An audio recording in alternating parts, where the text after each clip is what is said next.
เป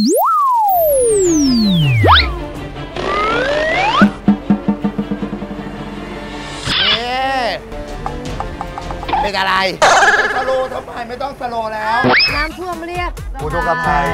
ไฟไหม้เรียกรถดับเพลิงพายุมาเรียกชมพู่อริยามาเอาลูกไปด้วยตรงมากยางอะไรงูไม่ใช่งูสายยางเอ้ยสนุกมันคู่รักเลยเหมือนคนไม่เอาจะอ้วกคู่รักนะคุณแม่แชร์โล